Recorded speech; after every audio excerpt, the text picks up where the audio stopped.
parece impecable. ¿Qué tal, Martín? Muy buenas noches. Bien, colegas. Bueno, manifestarles a todos que, bueno, la clase pasada lamentablemente.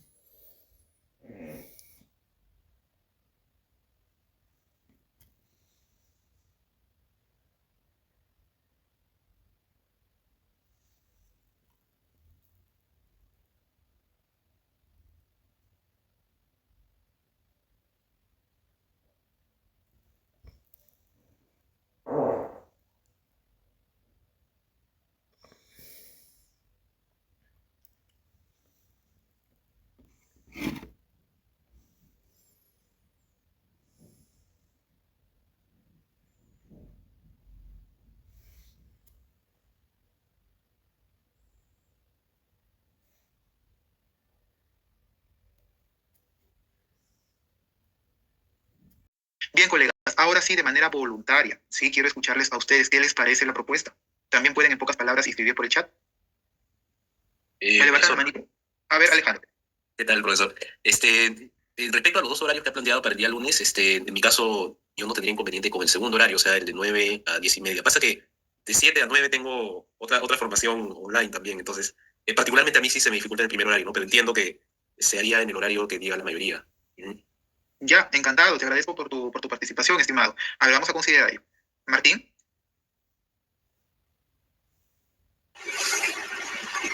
No. Para mí de 7:30 a 9 está muy bien. Ya, encantado, Martín. Muchas gracias. Patricia. Sí, profesor. En mi caso también, bueno, si fuera posible a las 9 quedó planteado el segundo horario, pero de acuerdo que esté la mayoría. De lo contrario, no había problema, yo puedo ver la clase grabada. Ojalá que pueda ser a las 9 de todas maneras. Ya, gracias. Muchas gracias, Patricia. Liz. Buenas tardes, profesor. Bueno, yo podría el primer horario, ¿no? De 7:30 a 9, porque de ahí tengo también unas reuniones que son también de estudio. Gracias. Muy bien, excelente. Vamos a hacer lo siguiente, ¿bien? Quiero en este caso un voluntario para que justamente me pueda apoyar con el tema de las encuestas, porque ustedes tienen su grupo, ¿cierto? A ver, ¿quién me podría apoyar con el tema de las encuestas? Donde básicamente en esas encuestas, en este caso se catalogaría los dos horarios, ustedes votan y a la brevedad posible ustedes me alcanzan justamente el horario ganador, con la finalidad de pronto de que yo pueda comunicarme con el área de sistemas y se pueda reprogramar la fecha. Liz, levantaste la manito. Se quedó pegada ahí. Ya, perfecto. Alexia. Profesor, buenas noches. Yo quería consultar, ¿el único día sería el lunes? Ingresé un poquito tarde. Sí, el único día. Lo que pasa es que como tengo 3 grupos, el día de hoy como que estoy por ahí tratando de ejecutarlo de manera satisfactoria. Por eso es que el día lunes nosotros hemos dado estos tiempos. ¿Bien? Ya, ok, gracias. Muy bien. Alejandro. Profesor, la encuesta que ustedes indica sería uno de nosotros, un miembro del grupo que se encargue de coger los grupos de los demás miembros de su grupo. No, de todos, la encuesta de todos. a nivel institucional, claro. Bueno, creo que ahí en el WhatsApp hay una pequeña opción en donde justamente se hace el tema de las encuestas, ¿cierto? Entonces, sí, hay opción. En el CIPOR A o B vamos a suponer que no les permiten porque hay que tener en cuenta que lo administra también Ludus Perú, pueden de repente dar su opinión por el grupo. En cuanto a esos dos horarios, hacemos en pocas palabras el conteo y el horario ganador sería el tema de elegir. ¿Me podrías apoyar, Alejandro, con eso? Tendría que averiguar cómo es que se hace el tema de las encuestas, pero sí, lo averiguo y pues lo hacemos. Perfecto. Entonces vamos a hacer lo siguiente. Como tienes mi correo, me escribes a mi correo, por favor. No sé si cuándo lo podrías tener esa información. ¿Mañana o el viernes máximo? Mañana fue viernes. Sí, yo creo que el viernes es un plazo más o menos prudente. Ya, el viernes entonces espero, por favor, para poder facilitar el área de sistemas y pueda de una vez programar para el día lunes sí o sí. 2 horarios, 7:30 a 9 o 9 de la noche a 10:30. Por favor, te agradecería bastante. Ok, solo con los que hayan, contestado. Sí, no importa, solo los que en este caso respondan. Bien, máximo hasta el día viernes espero el mensajito. Si es posible en la mañana. Ya, está bien, profesor. Listo, muchas gracias. Entonces quedamos así, estimados colegas. Estaría a la espera entonces de sus votaciones para que en este caso comuniquen al colega Alejandro y me estaría notificando a la brevedad. Muy bien. Bien, colegas, entonces de antemano les agradezco bastante por el tema de la organización. Ahora sí, vamos a terminar con el tema del análisis de casos del mindfulness, porque nos quedó justamente pendiente de ello. Luego vamos a entrar al nuevo módulo, que sería el módulo de la terapia de pareja. Bien, voy a compartir. Muy bien. A ver, vamos a dar lectura al mindfulness. Ya, y con esto cerramos el módulo anterior. A ver, es un paciente de 50 años, ¿sí? Que ocupación, profesor universitario. El paciente acude a terapia a sugerencia de su psiquiatra. Ha tenido 3 episodios depresivos mayores en los últimos 10 años y está preocupado por una posible recaída. A pesar de estar en remisión y no tener un estado de ánimo deprimido en este momento, nota un patrón de pensamiento que le genera gran malestar. Cuando algo no sale como espera o cuando comete un error, su mente empieza a rumiar sobre el fallo. ¿Por qué me pasa esto a mí? Soy un incompetente. Esto es el principio de otro episodio. Esta rumiación lo consume y lo aleja de sus actividades. Siente que su mente es su mayor enemiga y que en cualquier momento volverá a hundirse.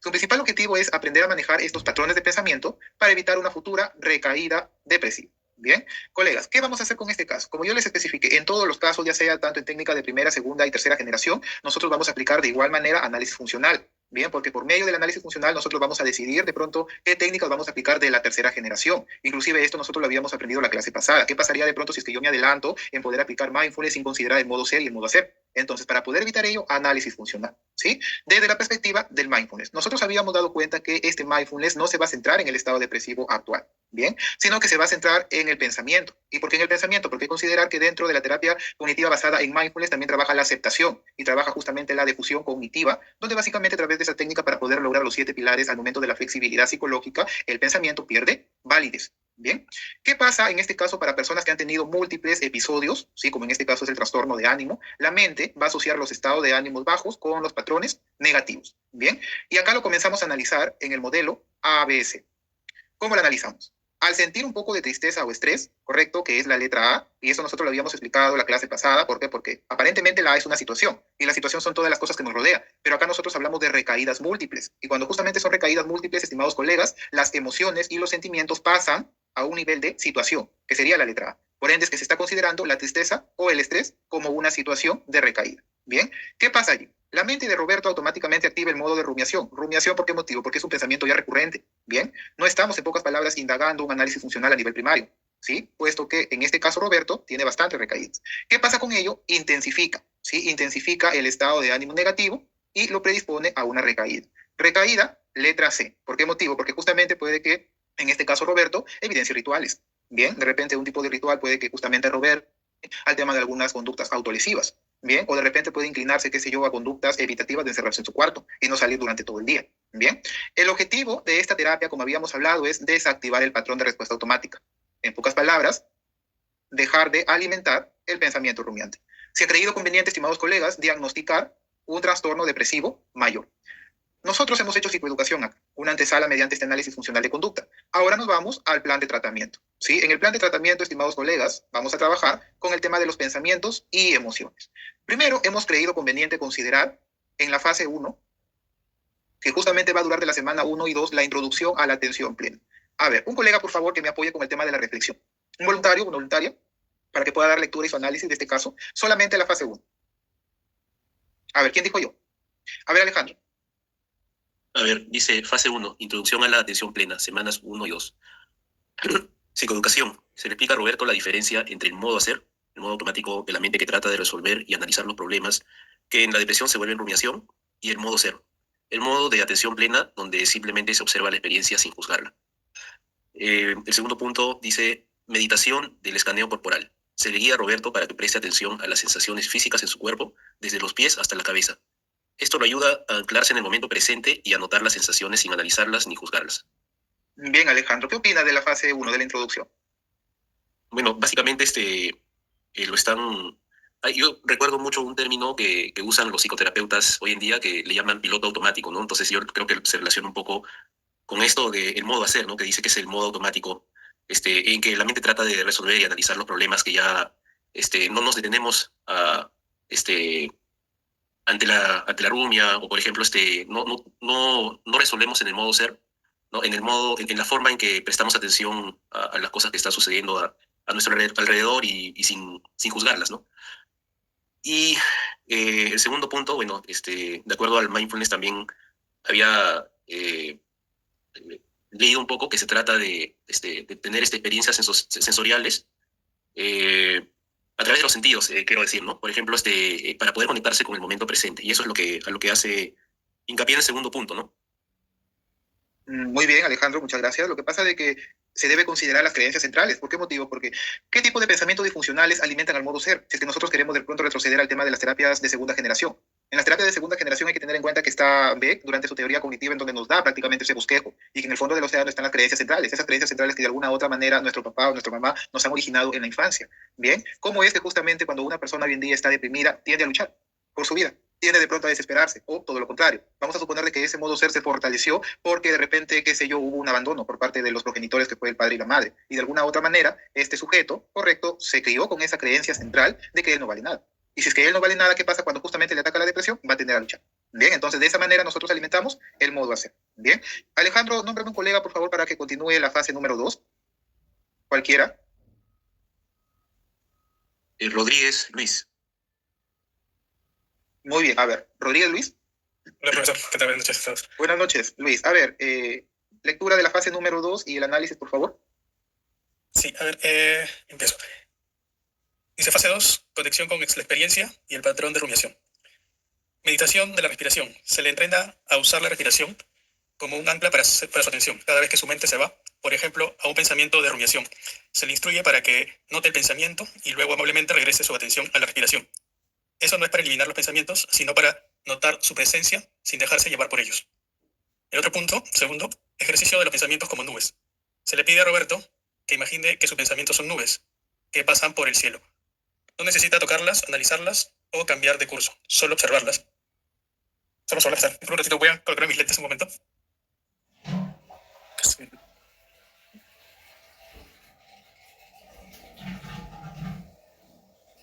Voy a volver a leer el segundo punto.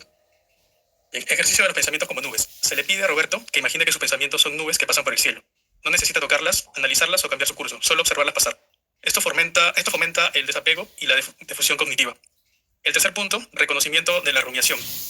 Se le enseña a Roberto a identificar el momento exacto en que su mente entra en modo de rumiación. Se le anima a decirse a sí mismo, aquí está mi mente, rumiando de nuevo, y a redirigir su atención a su respiración o la actividad que estaba realizando. Muy bien. Luis, ¿qué opinas de la fase 2? Bien, bueno, creo que en esta fase es un poco como para que la persona se le ayude a centrar su pensamiento o sus sensaciones en cuanto a esa diferenciación que hay con la respiración y el ejercicio con el pensamiento como nubes, ¿no? Es que para ayudarle a identificar en qué momento se está mostrando, ¿no?, el pensamiento que tiene y la rumiación. Para que logre identificarlas, logre diferenciarlas. Bien, bien, colega, muchas gracias.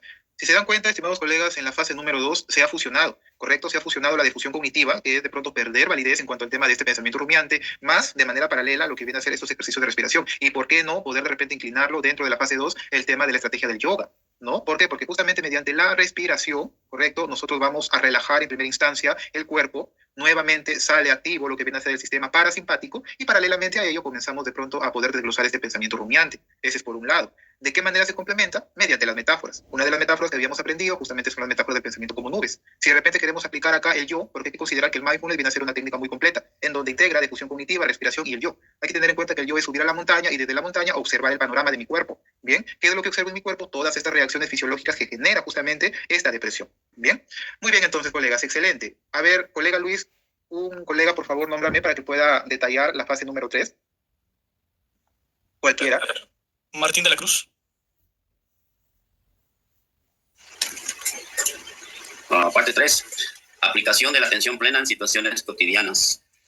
Manejo de estado de ánimo difíciles. Se le enseña a Roberto a usar el mindfulness para hacer espacio para las emociones difíciles como la tristeza o la frustración, sin que se convierta en un disparador de la rumiación. Ejemplo, cuando sienta un toque de tristeza, en lugar de analizar por qué se le entrena para que simplemente la note, la sienta en su cuerpo y la acepte como parte de su experiencia humana en ese momento, sin que le dicte lo que tiene que hacer.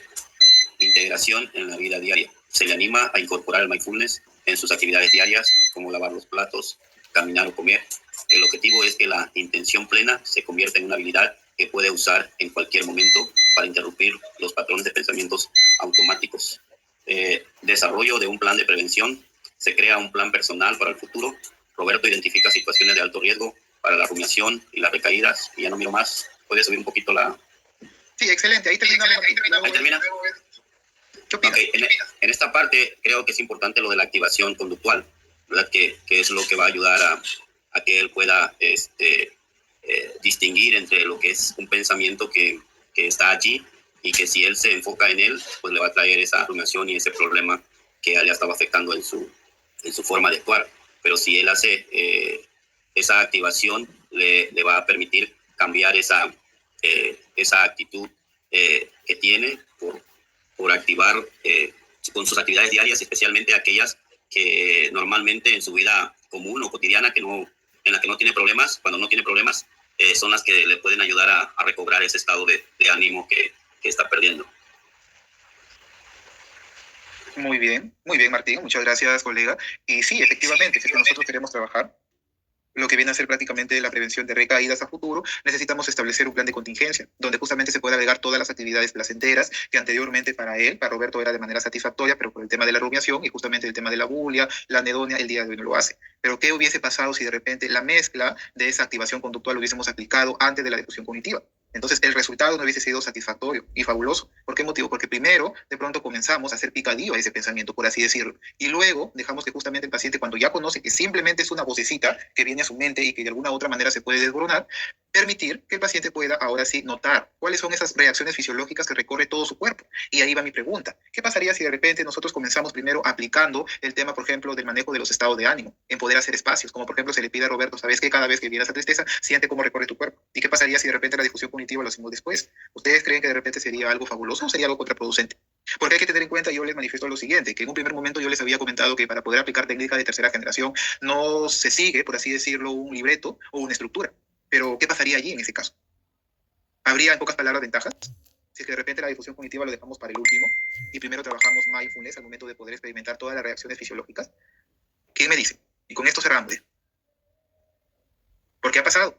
Ha pasado de repente que ha venido una persona con algunos ataques de pánico y de repente para poder hacer como un tipo de análisis experimental de conducta se le pidió a esa paciente que pueda sentir su ataque de ansiedad y que lo vive en ese momento. Créeme que no funcionó. Entonces, ¿cómo sería allí? ¿Alguien quiere participar? ¿Quién dijo yo? A ver. Profesor, ¿puedo repetir la pregunta, por favor? Sí. ¿Qué pasaría si es que una persona viene a consulta con, bueno, algunos rasgos de ataque de pánico y en este caso tú aplicarías netamente atención plena, más no difusión cognitiva? ¿Cómo crees tú de repente que serían los resultados de esta paciente? Si es que está justamente con la parte emocional bastante complicada. ¿Qué pasaría si en ese momento tú le dices a la paciente, ¿sabes qué? Vamos a trabajar atención plena, en el cual quiero que te pongas cómoda y quiero que justamente tú lo vivas a nivel corporal, todas las sensaciones que en este momento tú sientes? Comienza a sentir cómo esa ansiedad recorre por tu cuerpo, recorre por tus venas, recorre por tus pies. ¿Qué pasaría allí? Y luego tú le pides, ya, a ver, me vas a decir qué pensamiento viene a tu mente. ¿Qué pasaría? Yo creo que el resultado no sería lo adecuado. Tenemos que trabajar primeramente en marco relacional y después en la disfunción cognitiva.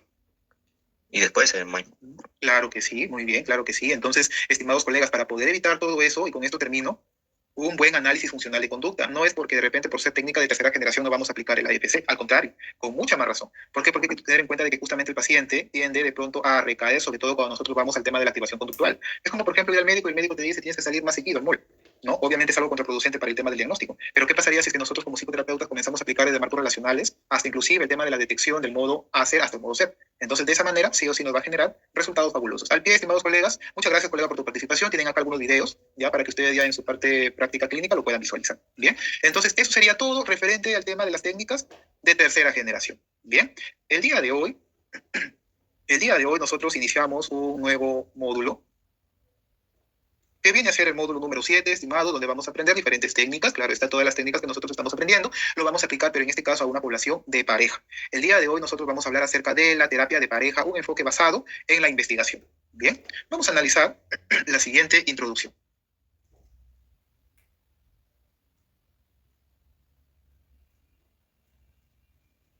A ver. Bien, colegas, vamos a reflexionar, ¿bien? A ver. Reflexión sobre el silencio en la vida de una pareja. Imagina un sábado por la tarde. Bien, todos hay que imaginar, por favor, esta escena. Imagina un sábado por la tarde, el sol entra por la ventana, pero la luz no llena el espacio entre Ana y Carlos, una pareja que lleva 10 años de casados. Están en la misma habitación, pero en mundos distintos. Carlos está en el sofá, mirando el televisor. No hay un partido, ni una película, solo un zapping sin rumbo. Ana, sentada en una silla a unos metros de él, mira fijamente su teléfono. No está leyendo un mensaje importante, solo desliza el dedo hacia arriba y hacia abajo en sus redes sociales. Aparentemente todo está en calma, no hay gritos, no hay discusiones. Y eso paradójicamente es el problema. El silencio entre ellos no es de paz, es de desconexión. No es un silencio que relaja, sino que pesa. ¿Qué pasó con las risas que llenaban la casa? ¿Qué pasó con las conversaciones sobre los sueños, los miedos, las pequeñas cosas del día? ¿En qué momento se convirtieron en dos extraños que comparten una hipoteca y una rutina? Ninguno de los dos sabe cómo salir de ese silencio. A veces Ana piensa en preguntarle a Carlos si quiere salir a caminar, pero teme que le diga que no y se siente rechazada. A veces Carlos piensa en apagar el televisor para abrazarla, pero teme ser molestia y que ella lo evite.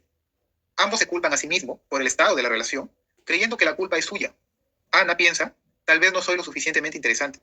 Carlos piensa, tal vez no soy lo suficientemente bueno. Y estas creencias lo mantienen quietos, encerrados en una rutina de silencio. Colegas, a ver, qué bonita reflexión, creo yo que en algún momento lo hemos vivido. ¿Cuántas parejas habrán entrado en la terapia en el mismo tipo de silencio? ¿Y cómo a través de la terapia podemos darle un lenguaje para nombrar lo que sienten y un puente para volver a encontrarse? ¿Qué opinan de esta reflexión, estimados colegas, para entrar justamente a este módulo? De repente ustedes han tenido un caso similar, o quizás de una manera muy confidencial, qué sé yo, ustedes están identificando con esta reflexión. ¿Cómo lo podemos abordar este caso, el silencio en la vida de una pareja? No hay violencia, no hay gritos, no hay discusiones, lo único que hay es simplemente una desconexión, nada más. Y por ende hay que tener en cuenta que la tasa de separación en cuanto al tema de los matrimonios ha aumentado. A ver, vamos a reflexionar, ¿qué opinan de ello? ¿Han tenido un caso similar? Alejandro. Creo, profesor, que a veces el mayor problema en cuestión de parejas no es los choques o los conflictos que puedan haber, sino el no comunicarse, ¿no? El no entenderse en el sentido de que haya una comunicación efectiva, ¿no? De mensaje de ida y de retorno. Porque precisamente a veces para evitar el conflicto, como lo decía en el caso, ¿no? Que esta persona tiene ganas de abrazar, pero tenía miedo al rechazo, ¿no? Pero de repente la otra persona más bien está esperando que la abracen y está pensando que la pareja no le está rechazando, ¿no? Entonces, ¿cómo digamos, derrumbar esos argumentos que tiene cada uno si no hay comunicación efectiva de por medio, ¿no? Entonces, en conclusión, no necesariamente las parejas se separan porque hay diferencia de caracteres o muchas discusiones, conflictos, sino a veces el mayor problema es ¿no? De la comunicación justo. Exacto, muy bien. Y es ahí donde mi pregunta va. Si es así, de repente, ¿cómo trabajaríamos? ¿Empezaríamos a trabajar de manera grupal? De repente primero trabajaríamos con el cónyuge, la cónyuge, ¿no? De repente, qué sé yo, primero trabajo de manera individualizada con él, con ella, y luego a mi colega ya lo derivo para que él pueda de pronto trabajar el tema de la psicoterapia ya en pareja. Patricia. Sí, profesor, gracias. Yo he podido conocer a una pareja que considero también que es como los silencios de esta reflexión, ¿no? El señor están en una crisis en este momento, en una crisis matrimonial debido a una situación de infidelidad por parte del esposo, pero conversando con ellos, bueno, ahora claro, él está arrepentido, quiere recuperar a su familia, pero conversando sobre cómo ha sido la relación entre ellos, cómo se han venido comunicando así en los años que han estado juntos, y justamente hay un detalle ahí, ¿no? Que el señor decía, yo cada vez que quería abrazarla, ella, no, que está ocupada, que la atienda, y cerraba hasta las 11, yo quería venir temprano, sentarme con ella a ver una película, no podía conversar con ella. Entonces, bueno, ocurrió que como el señor es chofer, es taxista, conoció a una persona, se sintió cómodo porque encontró un espacio donde él podía conversar, ¿no? Entonces, yo también como que lo tomo, que eso también es un silencio, un espacio de desconexión que hay entre la pareja, ¿no? Lo observo así. Y en cuanto a la intervención, porque ambos están muy, muy lastimados, pese a que se aman mucho, yo considero que primero la intervención sería de manera individual para tratar de estabilizar su estado emocional y así pueden tener las ideas más claras y tomen las decisiones que ellos crean convenientes ya estando más tranquilos, ¿no? Es lo que porque yo les sinceré, yo no soy terapista de parejas, ¿no? Pero de manera individual sí los podría ayudar. Entonces, esa es la historia que quería compartir. Muy bien, muchas gracias, Patricia. Y es ahí donde básicamente se pueden aflorar todas las conductas de escape, ¿no? El tema de la infidelidad, colegas, viene a ser una conducta de escape. ¿Por qué motivo? Porque justamente hay una distorsión cognitiva dentro de esa área sistémica en la pareja. Porque de repente yo creo que ella, qué sé yo, me está siendo infiel, o de repente ya no siente lo mismo hacia mi persona, yo en este caso concurro a las afueras para poder de pronto generar el tema de la infidelidad como una conducta de escape, o como lo llamaría justamente la terapia psicoanalítica, poder llenar ese vacío emocional.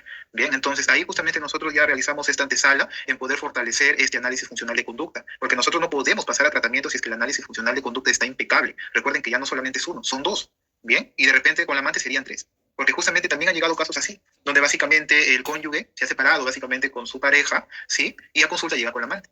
Y con la amante justamente solicita una terapia de pareja para que ellos de alguna u otra manera puedan perder ese miedo al momento de poder exponerse ante la sociedad. Entonces, ¿de qué manera nosotros ahí justamente realizaríamos la intervención? Si sé que internamente y desde mi ética profesional eso está mal, pero yo no voy a decir al paciente que está mal, ¿o qué pregunta yo le puedo lanzar a él? Martín. Profesor, espero no vaya a interrumpir el curso de su clase. Me gustaría antes preguntarle si le puedo hacer unas preguntas personales sobre un caso de una pareja. No sé si le quito el tiempo y se le cambio su idea, si puedo ahorita o al final, no sé. Sí, si es algo conciso, Martín, genial. Sí, es de una pareja que la muchacha le encontró unos mensajes, como que el chavo andaba con otra muchacha, pero el caso de ellos es muy peculiar porque el chavo era gordito se hizo un bypass y ahora está delgado, está en el gym y cambió su vida totalmente y lo que no era atractivo ahora es atractivo. Y aun cuando la esposa es muy guapa, el chavo anda deslumbrado por otro lado. Entonces la muchacha está buscando a mí para trabajar, viene una vez por semana, estoy trabajando con ella, pero él no se quiere acercar. Él me conoce, entonces creo que por vergüenza o no sé, no quiere acercarse conmigo. ¿Cómo abordar aquí? ¿Qué consejo nos daría para abordar? Bien. A ver. Vamos a apagar tu audio, Martín, porque se escucha ahí. Ya está, muy bien. Bien, a ver, hablamos justamente de un distanciamiento emocional dentro de esta relación de pareja, y este distanciamiento emocional hay que tener en cuenta que dentro de ese análisis funcional de conducta viene a ser una conducta de escape. ¿Por qué? Porque la conducta de escape por parte de este sujeto fue inclinarse a poder bajar de peso. Ya lo logró, ya fortaleció el tema de esta conducta de escape. Ahora, ¿qué pasa justamente con el tema de la resistencia que está evidenciando este sujeto? La resistencia es bastante fortalecida. ¿Por qué motivo? Porque él ya no quiere de alguna u otra manera fusionarse en una relación aparentemente sana. Entonces, si es que básicamente él sigue acudiendo a terapia, primero debemos ordenar. ¿Sí? ¿En qué sentido? Hace poco yo manifesté que es muy indispensable de pronto manifestar, en este caso a la paciente, por qué área quieres que empecemos a trabajar o qué es lo que tú deseas trabajar al momento de poder acudir a terapia. Esa es la primera pregunta, estimados colegas, y justamente centrándome en el caso, estimado Martín, que justamente tú debes hacer. ¿Qué situación te gustaría trabajar? ¿En qué aspectos te gustaría mejorar en tu relación de pareja? Si es que el muchacho, el sujeto manifiesta que ya no quiere nada absoluto con la señorita, que justamente fue su cónyuge, entonces trabajar una terapia individual.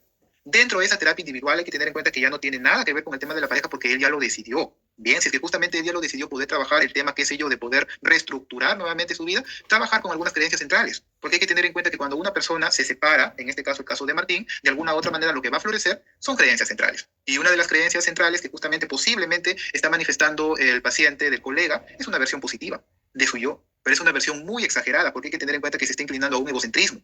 Y si hay un egocentrismo allí, entonces el estudiante, o en este caso el paciente, su paciente de Martín, va a terminar, claro está, con una conducta de lucha. ¿Por qué? Porque nuevamente cuando él vuelva a reconstruir su vida, siempre va a ir justamente por el mundo agrandando a las demás personas y minimizando, claro está. Por ende es que con esto concluyo, estimado Martín, la pregunta y luego de ello indagar estas creencias centrales con el tema de una terapia individual. ¿Claro ahora sí? Bien, colegas. Ahora sí vamos a visualizar el siguiente video. Bien, todos atentos, por favor.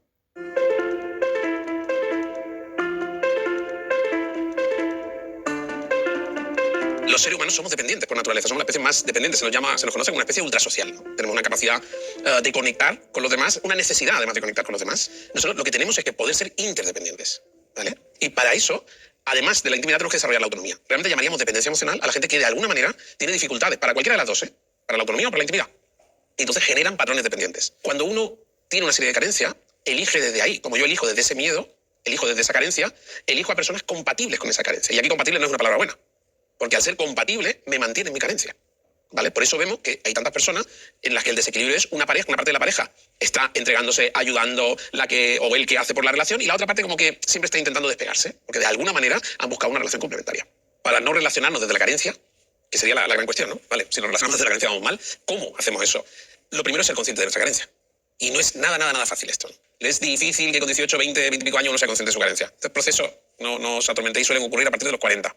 Y hay un concepto muy sencillo, yo creo que muy sencillo, me parece muy interesante, y lo utilizo mucho, que son las relaciones horizontales y las relaciones verticales. Las relaciones horizontales son aquellas en las que el poder está equitativamente repartido en la relación. Tendemos a pensar que el poder no tiene nada que ver con las relaciones íntimas, y lamentablemente el poder tiene mucho que ver con las relaciones íntimas, ¿no? Y las relaciones se volverían verticales, o sea, horizontal el poder está en equilibrio, y las relaciones se volverían verticales, se desequilibrarían, por decirlo de alguna forma, cuando el poder está desigualmente repartido.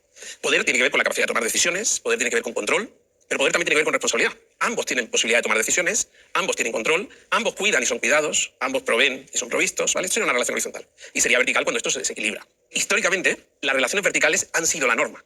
Por lo menos en tiempo histórico. Si nosotros nos vamos desde hace 11.000 años hasta ahora, todo este lapso de tiempo, en la mayoría de las sociedades hemos tenido relaciones verticales. Eso ha volado por los aires ya. Nosotros somos la generación de la horizontalidad, ¿vale? Nosotros ya consideramos que las relaciones tienen que ser horizontales. Todas. Y si todos somos iguales, la relación sana tiene que ser horizontal. Yo puedo ser un jefe, pero yo no puedo hablar mal o insultar a una empleada, a un empleado, ¿no? Todos estaríamos de acuerdo en esto. O sea, bueno, puede que nuestra posición no sea del todo horizontal en un momento X, pero realmente nuestra relación de base, digamos, tiene que ser horizontal. Y en las relaciones íntimas en particular tiene muchísima importancia porque, tal y como lo vemos ahora, y no siempre ha sido así, no es posible una verdadera intimidad sin horizontalidad.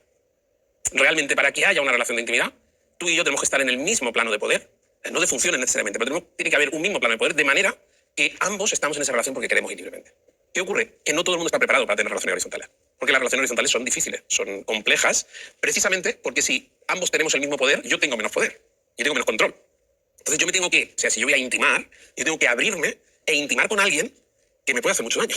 O sea, alguien que como tiene capacidad de tomar decisiones puede dejarme, puede abandonarme, puede traicionarme, puede reírse de mí, se pueden pasar tantas cosas. Entonces las relaciones horizontales dan verdadero pánico y hace que las personas, que haya muchas personas que realmente no estén dispuestas o no puedan tener relaciones horizontales. ¿Vale? Entonces estas personas van a tender a desequilibrar la relación. Si yo no puedo tener una relación horizontal, ¿qué voy a hacer? Intentar verticalizarla. ¿Vale? ¿Cómo la voy a intentar verticalizar? La más clara es, me vuelvo dominante, controlador. Si hay dominancia y control, ya sabemos que horizontal no es. ¿Cómo distinguimos la relación sana? Primero la que hemos dicho, poder, control, decisiones, repartido. No debe haber miedo.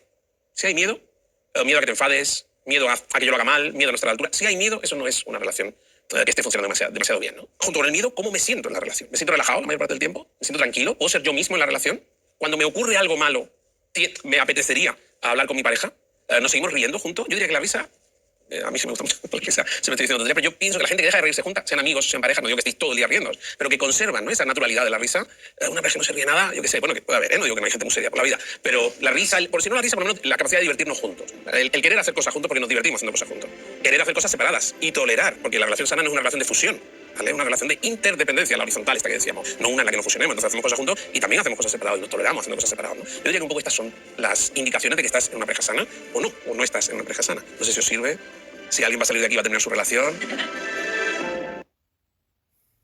Muy bien, colegas, un video para poder reflexionar, donde básicamente está claro, ¿no? Este video justamente apunta mayormente en poder darnos cuenta qué capacidad tenemos todos nosotros de poder inclinarnos al tema de realizar actividades placenteras con nuestra pareja.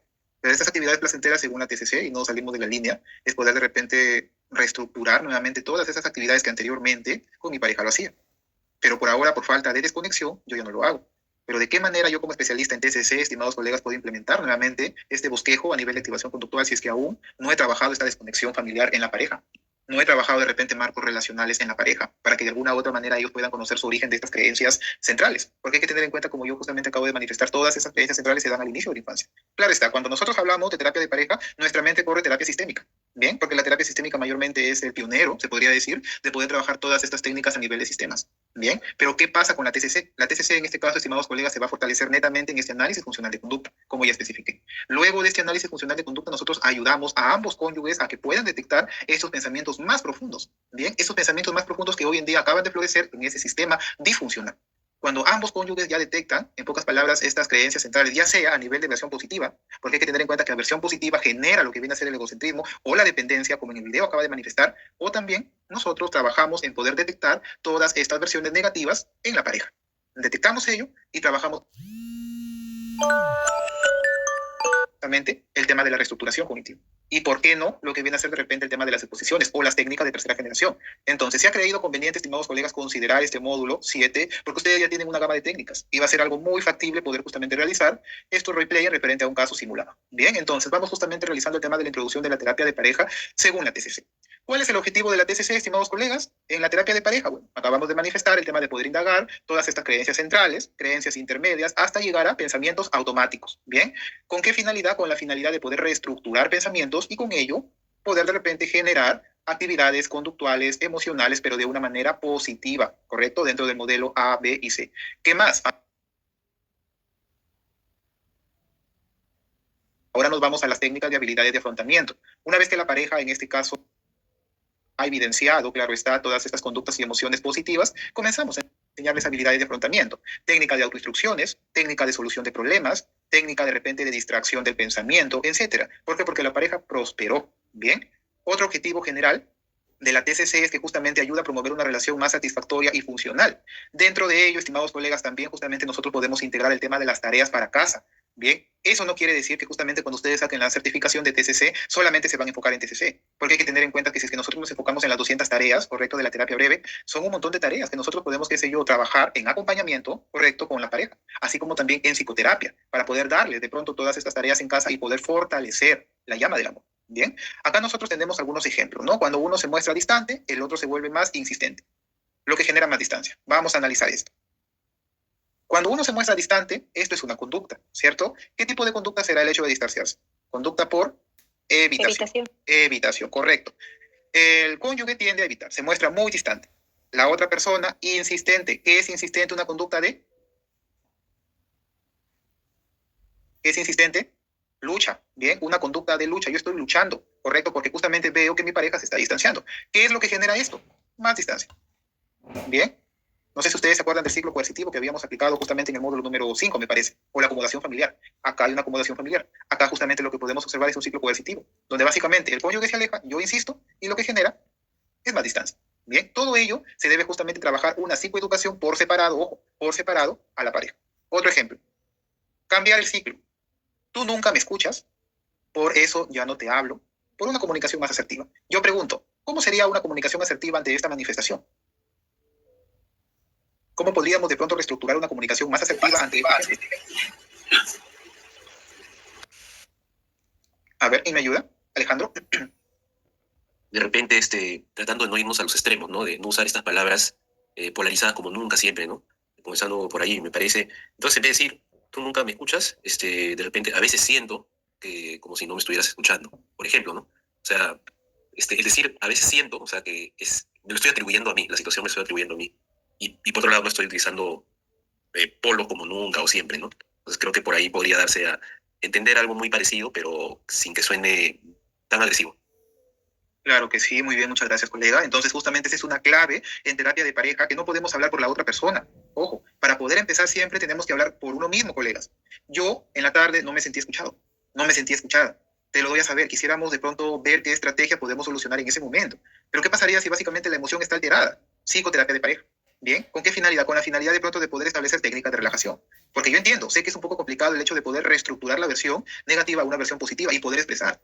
¿Cómo de pronto trabajarían como una pareja, una cónyuge, que justamente el padre nunca le enseñó a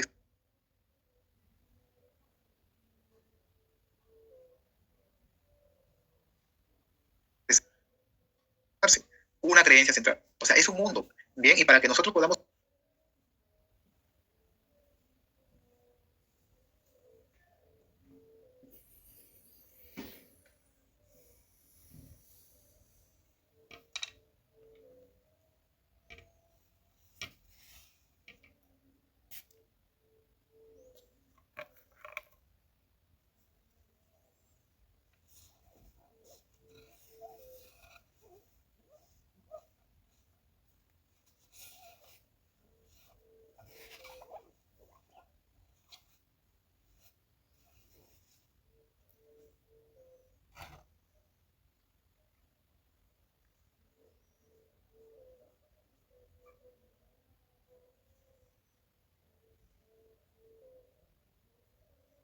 la terapia de pareja, necesitamos una especialización netamente de terapia de pareja. De 7, 8 módulos creo que Ludus Perú está brindando. Bien, pero en este caso vamos a hablar de manera general para más o menos tener una idea, una antesala. Bien, ¿qué más? ¿Qué más podemos trabajar en psicoterapia de pareja? Vamos a leer, me gustaría que me escucharas un poco más, perfecto, de lo que ya lo haces. Excelente, una comunicación asertiva. Yo, me gustaría. Bien, excelente. ¿Qué más? ¿Qué más trabajamos?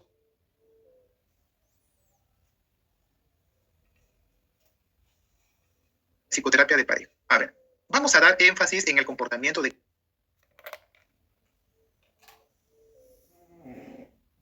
cada uno de los cónyuges. Bien, cómo estas conductas, claro está, verbales y no verbales, van a influir en la relación. Para que nosotros podamos, estimados colegas, trabajar el tema de la psicoeducación con cada cónyuge, se tiene que saber cuáles son esas conductas de evitación, cuándo es una conducta de escape, cuándo es una conducta de lucha. Esos 3 tipos de conducta quiero que por favor quede claro para que en base a ello nosotros podamos reforzar el tema de pronto de la acomodación familiar o el ciclo coercitivo. Bien, ¿qué más trabaja la TCC en la psicoterapia de pareja? Trabaja el tema de poder centrarse en la cognición, cómo él o ella interpreta el silencio correcto por parte de su pareja, donde básicamente podamos reforzar el tema de pronto de la acomodación familiar o el ciclo coercitivo. Bien, ¿qué más? Junto, yo diría que la risa, a mí sí me gusta mucho la risa, se me estoy diciendo tontería, pero yo pienso que la gente que deja de reírse junta, sean amigos, sean pareja, no digo que estéis todo el día riéndoos, pero que conservan, ¿no?, esa naturalidad de la risa. Una pareja que no se ríe nada, yo qué sé, bueno, que puede haber, no digo que no hay gente muy seria por la vida, pero la risa, por si no la risa, por lo menos la capacidad de divertirnos juntos. El querer hacer cosas juntos porque nos divertimos haciendo cosas juntos. Querer hacer cosas separadas y tolerar, porque la relación sana no es una relación de fusión, ¿vale? Es una relación de interdependencia, la horizontal esta que decíamos, no una en la que nos fusionemos. Entonces hacemos cosas juntos y también hacemos cosas separadas y nos toleramos haciendo cosas separadas, ¿no? Yo diría que un poco estas son las indicaciones de que estás en una pareja sana o no estás en una pareja sana. No sé si os sirve, si alguien va a salir de aquí y va a terminar su relación. Muy bien, colegas, un video para poder reflexionar, donde básicamente está claro, ¿no? Este video justamente apunta mayormente en poder darnos cuenta qué capacidad tenemos todos nosotros de poder inclinarnos al tema de realizar actividades placenteras con nuestra pareja. Pero estas actividades placenteras, según la TCC, y no salimos de la línea, es poder de repente reestructurar nuevamente todas esas actividades que anteriormente con mi pareja lo hacía. Pero por ahora, por falta de desconexión, yo ya no lo hago. Pero ¿de qué manera yo como especialista en TCC, estimados colegas, puedo implementar nuevamente este bosquejo a nivel de activación conductual si es que aún no he trabajado esta desconexión familiar en la pareja? No he trabajado de repente marcos relacionales en la pareja para que de alguna u otra manera ellos puedan conocer su origen de estas creencias centrales. Porque hay que tener en cuenta, como yo justamente acabo de manifestar, todas esas creencias centrales se dan al inicio de la infancia. Claro está, cuando nosotros hablamos de terapia de pareja, nuestra mente corre terapia sistémica. Bien, porque la terapia sistémica mayormente es el pionero, se podría decir, de poder trabajar todas estas técnicas a nivel de sistemas. Bien, pero ¿qué pasa con la TCC? La TCC en este caso, estimados colegas, se va a fortalecer netamente en este análisis funcional de conducta, como ya especifiqué. Luego de este análisis funcional de conducta, nosotros ayudamos a ambos cónyuges a que puedan detectar estos pensamientos más profundos. Bien, esos pensamientos más profundos que hoy en día acaban de florecer en ese sistema disfuncional. Cuando ambos cónyuges ya detectan, en pocas palabras, estas creencias centrales, ya sea a nivel de versión positiva, porque hay que tener en cuenta que la versión positiva genera lo que viene a ser el egocentrismo o la dependencia, como en el video acaba de manifestar, o también nosotros trabajamos en poder detectar todas estas versiones negativas en la pareja. Detectamos ello y trabajamos justamente el tema de la reestructuración cognitiva. Y por qué no lo que viene a ser de repente el tema de las exposiciones o las técnicas de tercera generación. Entonces, se ha creído conveniente, estimados colegas, considerar este módulo 7, porque ustedes ya tienen una gama de técnicas y va a ser algo muy factible poder justamente realizar estos replay referente a un caso simulado. Bien, entonces vamos justamente realizando el tema de la introducción de la terapia de pareja según la TCC. ¿Cuál es el objetivo de la TCC, estimados colegas? En la terapia de pareja, bueno, acabamos de manifestar el tema de poder indagar todas estas creencias centrales, creencias intermedias, hasta llegar a pensamientos automáticos. Bien, ¿con qué finalidad? Con la finalidad de poder reestructurar pensamientos y con ello poder de repente generar actividades conductuales, emocionales, pero de una manera positiva, ¿correcto? Dentro del modelo A, B y C. ¿Qué más? Ahora nos vamos a las técnicas de habilidades de afrontamiento. Una vez que la pareja, en este caso, ha evidenciado, claro está, todas estas conductas y emociones positivas, comenzamos a enseñarles habilidades de afrontamiento, técnica de autoinstrucciones, técnica de solución de problemas, técnica de repente de distracción del pensamiento, etcétera. ¿Por qué? Porque la pareja prosperó. Bien. Otro objetivo general de la TCC es que justamente ayuda a promover una relación más satisfactoria y funcional. Dentro de ello, estimados colegas, también justamente nosotros podemos integrar el tema de las tareas para casa.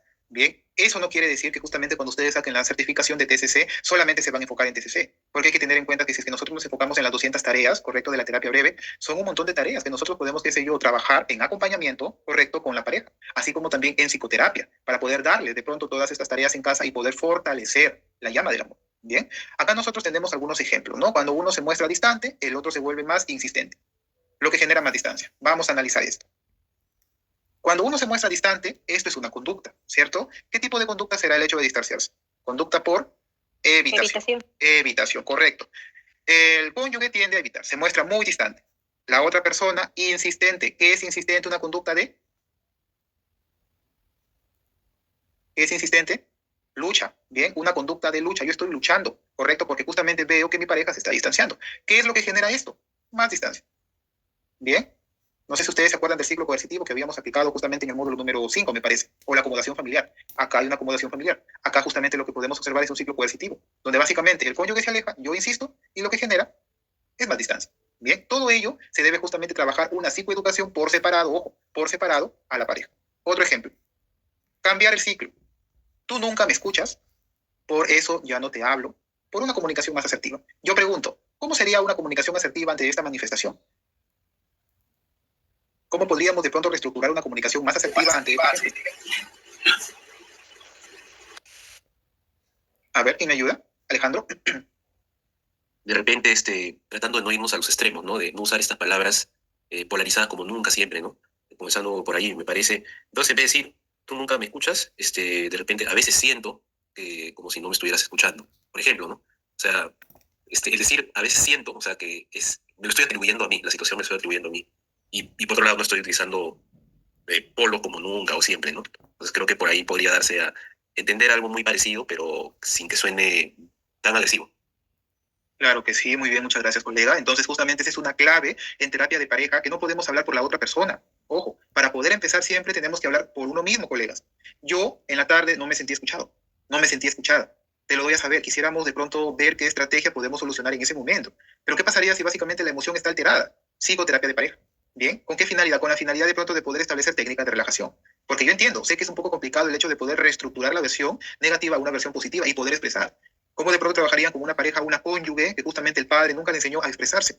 Una creencia central. O sea, es un mundo. Bien, y para que nosotros podamos entrar a la terapia de pareja necesitamos una especialización netamente de terapia de pareja. De 7, 8 módulos creo que Ludus Perú está brindando. Bien, pero en este caso vamos a hablar de manera general para más o menos tener una idea, una antesala. Bien, ¿qué más? ¿Qué más podemos trabajar en psicoterapia de pareja? Vamos a leer, me gustaría que me escucharas un poco más, perfecto, de lo que ya lo haces. Excelente, una comunicación asertiva del propio yo. Me gustaría. Bien, excelente. ¿Qué más?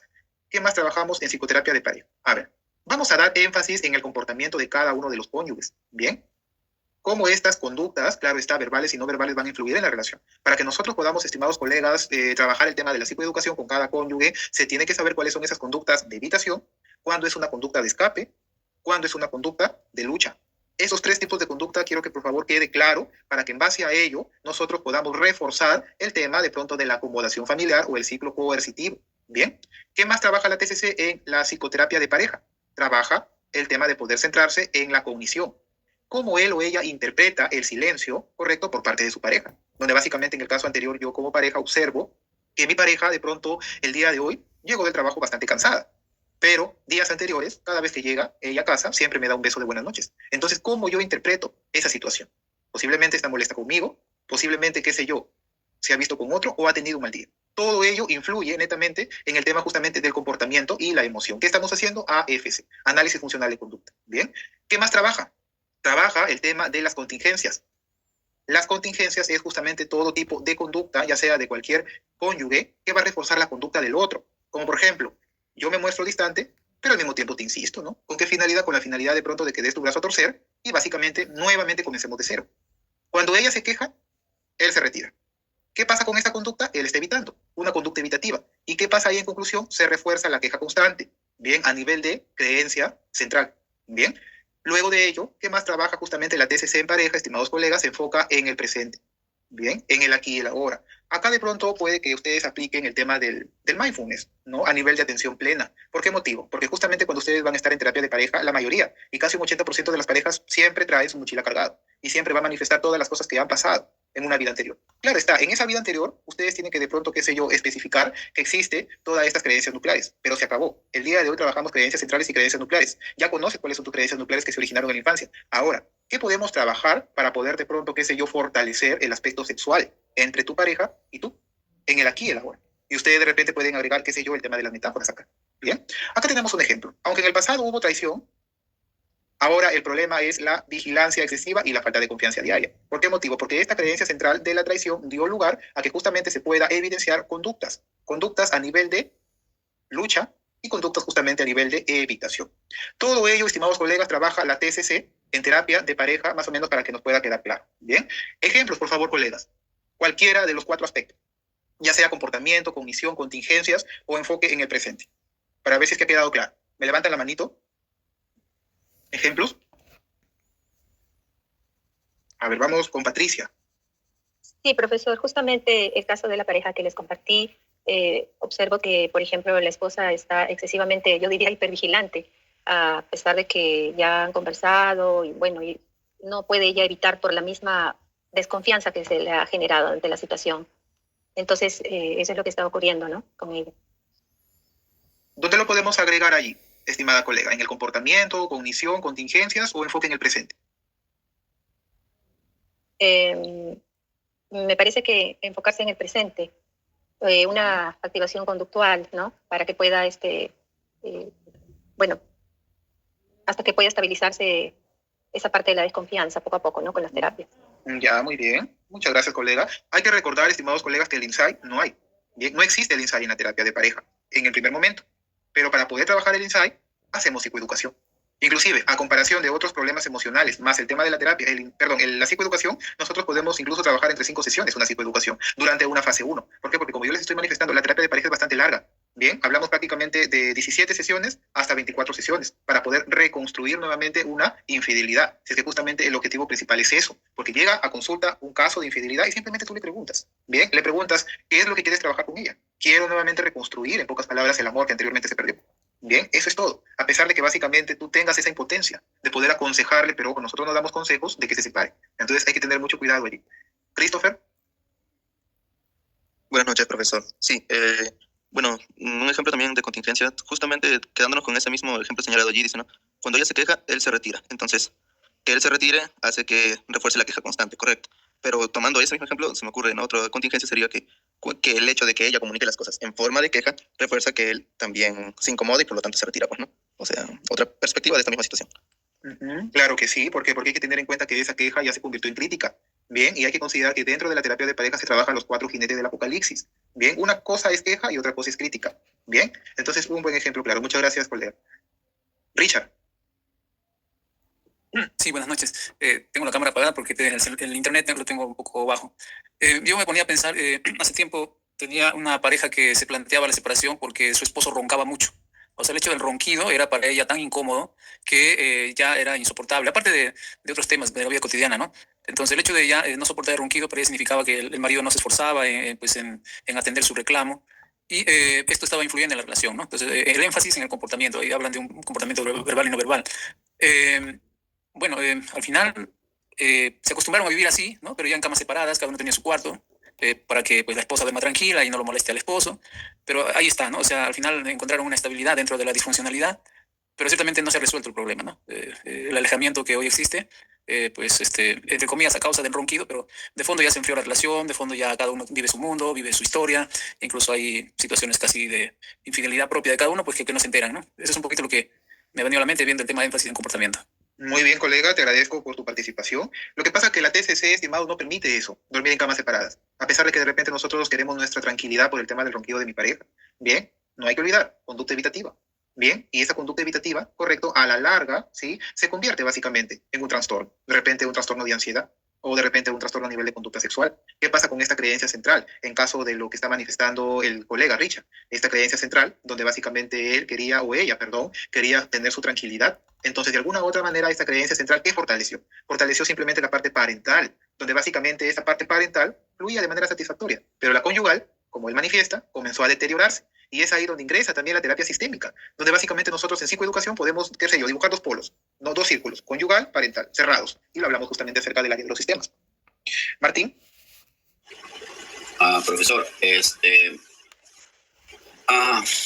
tengo otro caso de una pareja en la que yo creo que se están enfocando mucho en el presente, porque también es un caso de infidelidad, pero el muchacho pidió perdón, la muchacha le perdonó y decidieron reanudar su vida en pareja y seguir luchando.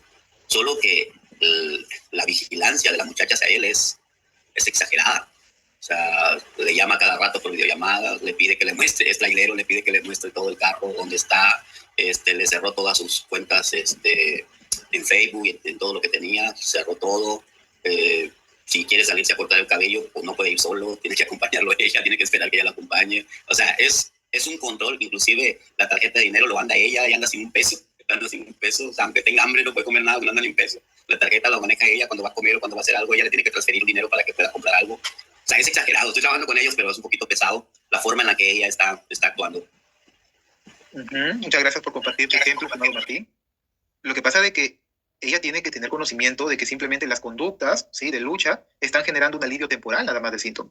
Pero por lo que veo, lamentablemente no lo ve así. Entonces ahí tenemos que trabajar bastante psicoeducación y sobre todo justamente el tema de las técnicas de segunda generación al momento de poder trabajar la reestructuración cognitiva, donde básicamente mediante esas conductas de lucha o de evitación, donde viene a ser el tema de la inseguridad excesiva, que también es una conducta, está generando un alivio temporal y eso no olvida. Entonces la idea es que dentro del presente se pueda trabajar una psicoterapia por separado, individual. Bien.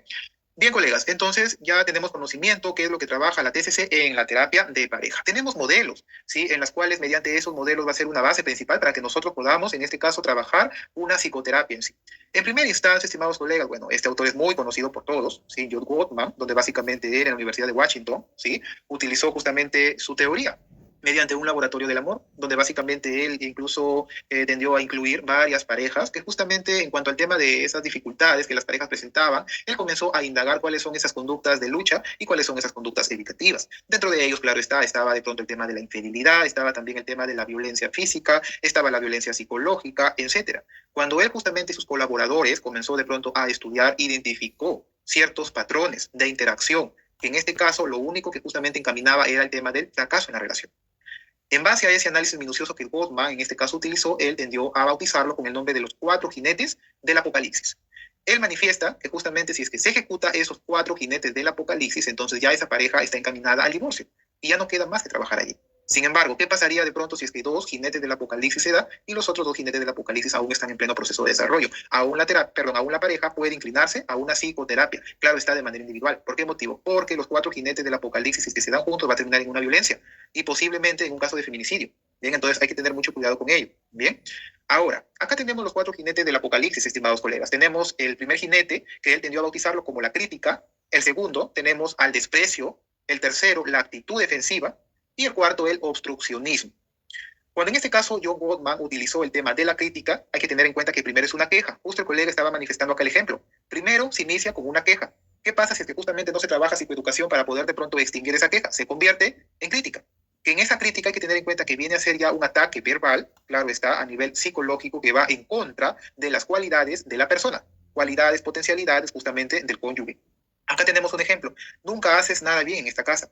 Eres un inútil, no sirves para nada, siempre roncas. Bien, todas esas críticas de alguna u otra manera se van a complementar con ¿qué? Con conductas bien de lucha o bien de escape. Vamos a suponer, se suscita la crítica. ¿Qué hace el cónyuge? El cónyuge de pronto se aleja. La crítica se alimenta más. ¿Qué hace de repente el cónyuge? Insiste porque no lo quiere perder, porque hay una creencia central de dependencia emocional. ¿Qué pasa con la crítica? Se alimenta y se nutre de una manera disfuncional. Bien, todo ello debe conocerse mediante psicoeducación a los cónyuges. Bien, el desprecio. El desprecio, estimados colegas, vienen a ser comportamientos, pero ojo, verbales y no verbales, donde mayormente lo que va a reinar acá viene a ser el egocentrismo. Bien, el egocentrismo porque de alguna u otra manera mediante esas conductas, correcto, estas conductas van a evidenciar mucha superioridad.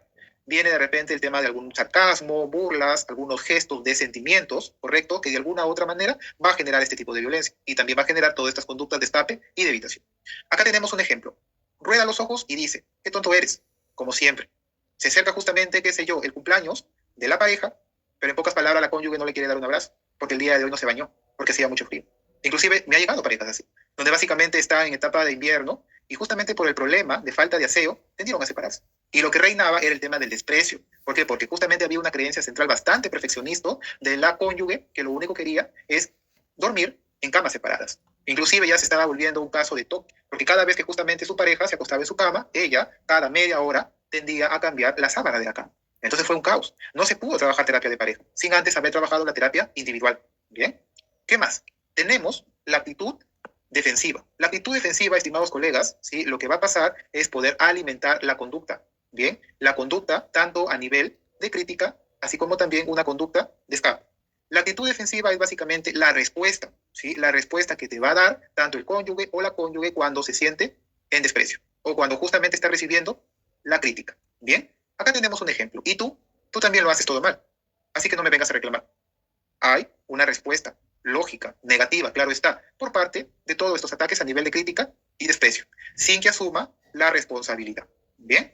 Si es que esto justamente se sigue implementándose, colegas, pasa justamente al último jinete, que es justamente el cuarto jinete del apocalipsis, llamado el obstruccionismo. Bien. ¿Qué pasa acá? Acá justamente el paciente tiende a ignorar en su totalidad. Bien, en su totalidad, ya sea en algunos casos de manera verbal, pero casi un 80% de manera no verbal. No dice nada. Se queda en silencio, cruza los brazos y mira al techo mientras la pareja habla. Bien, hay una conducta de evitación. Pero mayormente el obstruccionismo, estimados colegas, ya prácticamente según Gottman, en su investigación en el Laboratorio del Amor, son aquellas parejas donde básicamente ya viven una vida de 3 o de 4, inclusive en algunos casos, donde hay una infidelidad, ¿correcto? De por medio. Lo que reina es simplemente el silencio y tender a ignorar a la otra persona. Estos son, estimados colegas, los 4 jinetes del apocalipsis. Ejemplos, por favor. Quiero ver si es que han comprendido cada uno de ellos. Ya sea de crítica, desprecio, actitud defensiva o obstruccionismo. A ver, ¿de repente ustedes ya han tenido algún caso parecido? ¿Se ha aplicado los 4? ¿Qué tipo de jinete de apocalipsis ha reinado en su caso? No lo sé. A ver, ¿cómo vamos con el tiempo? Ya vamos a finalizar. A ver, en los ejemplos terminamos. Alejandro. Profesor, por ejemplo, yo he sabido casos en los que una de las partes de la pareja está dispuesta a abordar el conflicto, pero no en forma ataque, ¿no? Sin embargo, hay una respuesta de actitud a la defensiva por parte de la otra persona, porque a pesar de que no se está haciendo la crítica, se siente que es un ataque, ¿no? Entonces, parece que lo sintiera como si se le estuviera atacando y pues tiene una reacción hostil, ¿no? Hacia el abordaje inicial del problema. Entonces, eso es algo que más o menos frecuente he visto, ¿no? En algunas parejas. Muy bien, muchas gracias. Allí trabajaría, de acuerdo a mi experiencia, colega Alejandro, marcos relacionales. Bien, si en este caso de repente es tu situación de una pareja, ¿no?, que estás atendiendo, trabaja marcos relacionales, porque siempre ha pasado lo mismo. No es crítica y no es desprecio, pero hay que tener en cuenta que la cónyuge está tan sensible que tiene una hipersensibilidad, pero eso es producto de los marcos relacionales, cuando de repente el lenguaje distorsionó este pensamiento a nivel cuando el papá de pronto criticaba su estado físico, su estado emocional por parte de ella. Como vuelvo a ¿Cómo manifestar. aprendió, verdad? Correcto, cómo aprendió. Por eso es que es muy sensible. Bien, Gracias, profesor. muy bien, perfecto. Liz. Profesor, por ejemplo, cuando la pareja, la esposa, se refiere a su pareja como un hijo más, ¿no? Cuando refieren es como un hijo más que tengo en casa, ¿no? O cuando realiza el señor, digamos, los quehaceres, ella lo vuelve a hacer. Quizás no le dice nada, pero con su actitud es como no valorar también lo que ha hecho, ¿no? Y refiere que no lo hacen bien, o sea, ahí está la crítica de todas maneras.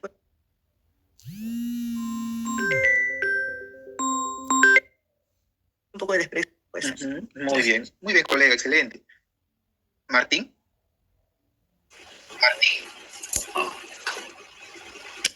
A ver, profesor, yo he estado también con un caso donde el esposo desprecia mucho a la esposa y hace hasta gestos de burla por la figura de la persona y le pide que se vea en un espejo, que se dé cuenta. Y eso que la persona pues no es fea ni nada por el estilo, pero la persona la ataca por allí y pues la muchacha está teniendo problemas con autoestima porque le está creyendo lo que le está diciendo el esposo y el desprecio que le está haciendo por su figura. Bien, Martín. Muchas gracias por tu ejemplo. Alexia. O sea, por ejemplo, una pareja que ha pasado por una infidelidad, ¿no? La chica vuelve a tocarle el tema porque, no sé, intenta comprender lo que sucedió, etcétera. Pero él le dice, entiendo yo, mostrando la conducta obstructora, pues, ¿no? El hecho de decir que ya hablaron de eso y que no le hará caso. ¿Podría ser obstrucción? Claro que sí. Obstrucción. Pero más que todo en obstrucción puede que reina de repente el tema del aspecto no verbal. Vamos a suponer que justamente al momento de que indaga el tema de esta infidelidad que justamente se suscitó en años atrás, entonces él utiliza el celular, ¿no? O prende la tele justo cuando ella nuevamente va a tocar el tema de la infidelidad. O se pone auriculares de repente para que ella no lo pueda escuchar a ella. Caso de obstruccionismo, que nuevamente se puede repetir el mismo círculo vicioso a nivel de los 4 jinetes del apocalipsis. ¿Bien?